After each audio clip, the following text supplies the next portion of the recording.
2025 का जो है ना, मैं आपका जो मिड एरिया है, आपका जो समाई के बाद का एरिया है, को बहुत ही सेंसिटिव है।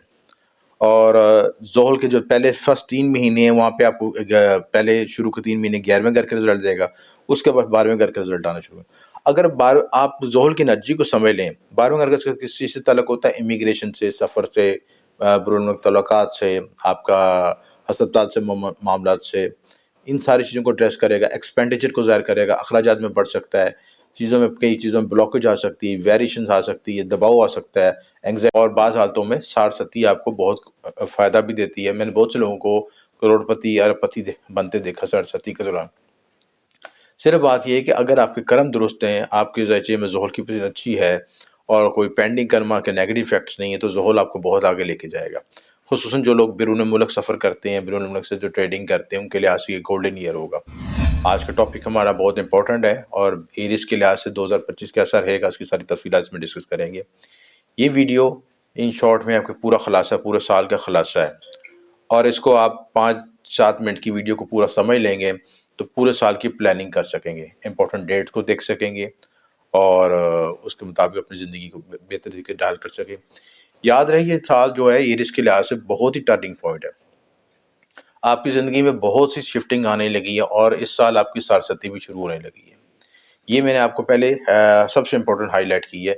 हाँ, खबर तो बुरी है, ख़ुसूसन उन लोगों का जिनका मून साइन एरीज़ है, उनके लिहाज़ से तो हाई अलर्ट है, ठीक है।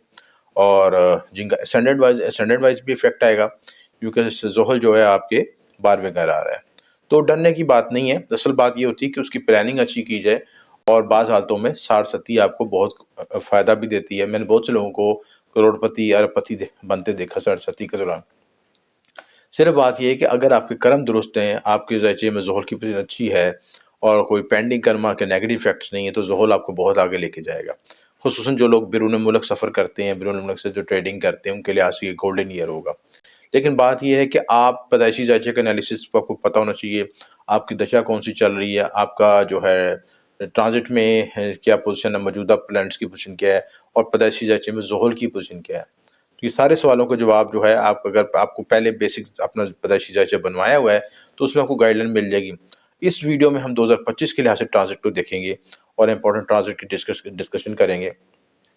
इस साल चारों इम्पोर्टेंट सितारे अपने बुर्ज तब्दील कर रहे हैं। जुपिटर भी तब्दील हो रहा है, राहु केतु भी अपनी ट्रांज़िट तब्दील हो रही है और ज़ोहल भी तब्दील कर रहे हैं।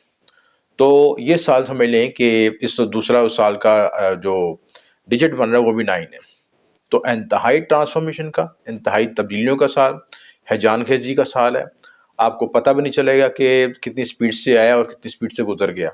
और ऐसे-ऐसे आपकी ज़िंदगी में हैरानकुन वाक़यात और उतार-चढ़ाव लेके आएगा, जो इससे पहले आपने कभी सुने नहीं होंगे, देखे नहीं होंगे।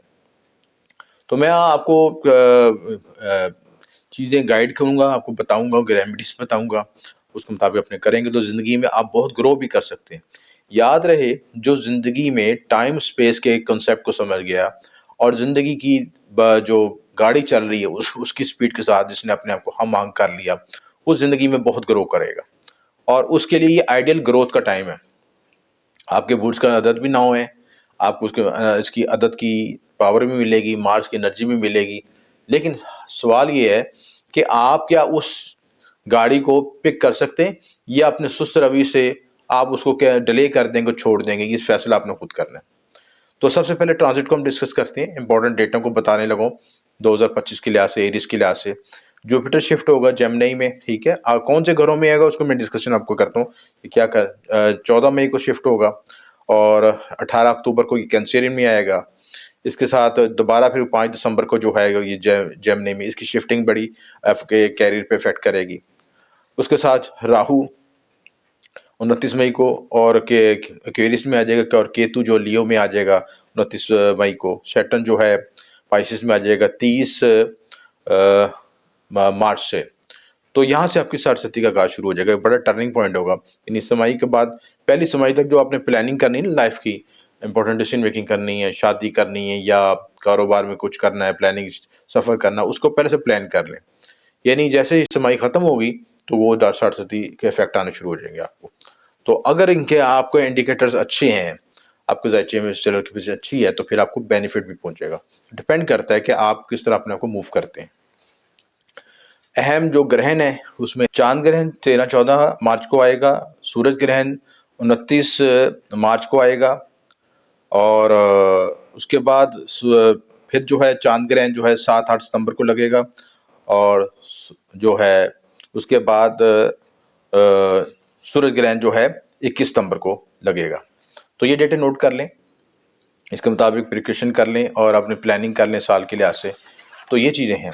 अब हम इसको इस डेट्स को इन प्लैनेट्स को ज़ायचे में देखते हैं कहाँ किन-किन घरों में मूवमेंट हो रही है और वहाँ पे क्या इफ़ेक्ट्स आएँगे। तो डेट्स बता दी हैं, डेट्स के साथ मैं उनकी मूवमेंट आपको बताने लगा हूँ। सबसे पहले जो ज़ोहल है वो तब्दील होने लगा है पहली समाई के बाद, अगर 12वें घर आ जाएगा और अगर आपका ज़ायचे में ज़ोहल जो है नेगेटिव बैठा हुआ है या उसकी दशा अंतर्दशा चल रही है, तो ये साल आपको बहुत ट्रांसफ़ॉर्म कर देगा, बहुत तब्दीली लेके आएगा। और अगर आपका मून साइन एरीज़ है, बुर्ज हमल है और उस लिहाज से बहुत इफ़ेक्ट आएगा। अगर असेंडेंट वाइज़ है तब भी इफ़ेक्ट आएगा।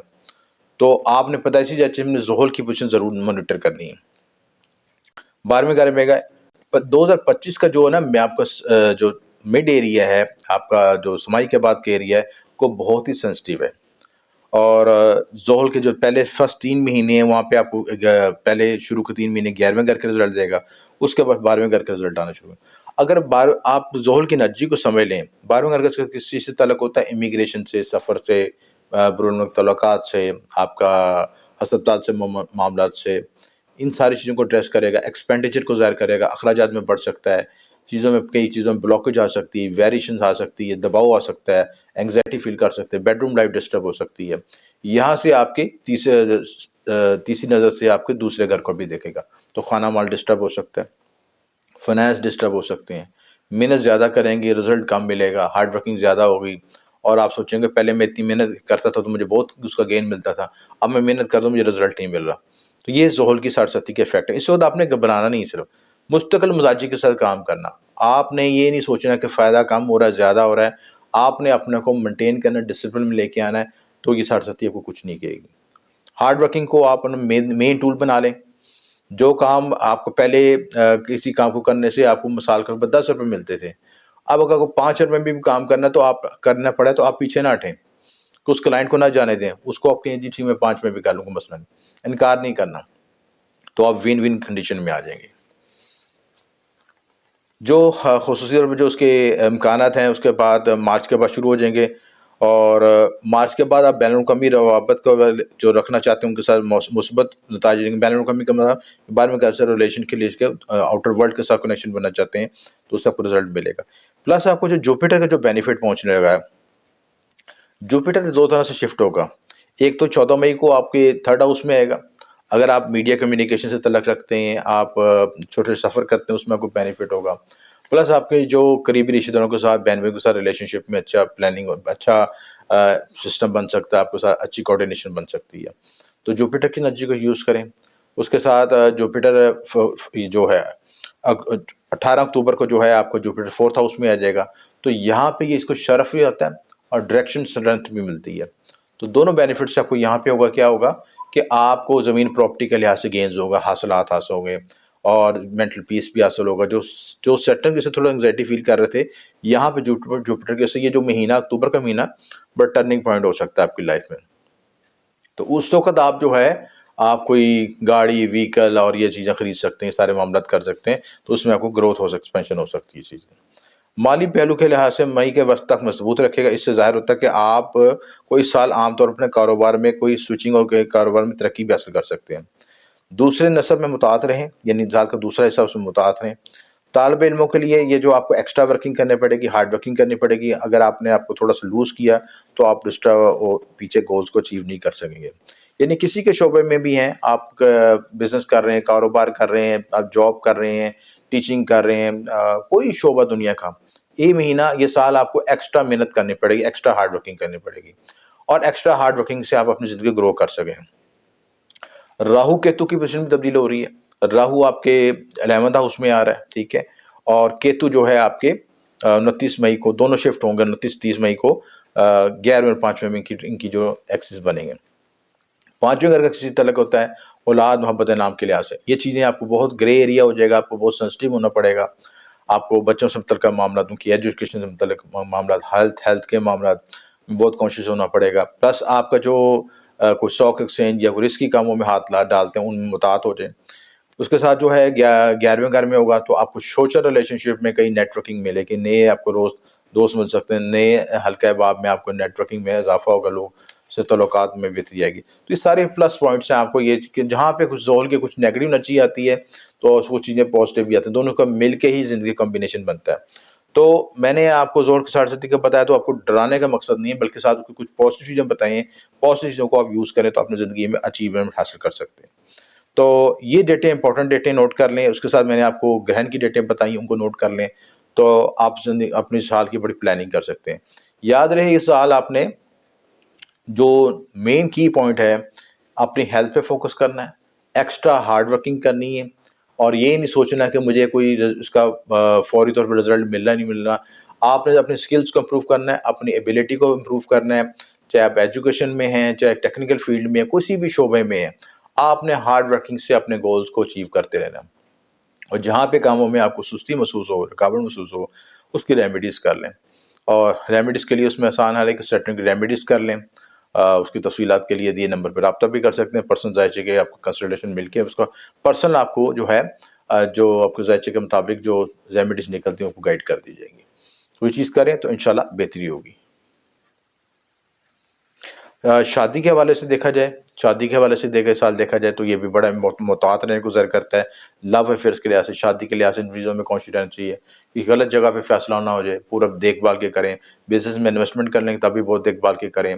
सफ़र करने लगें तब भी बहुत यानी हर चीज़ को सिनेरियो को बड़ा कैलकुलेट करके इवैल्यूएट करके करें। तो कोई मसला नहीं, आप इस साल को अच्छे तरीके से गुज़ार सकें।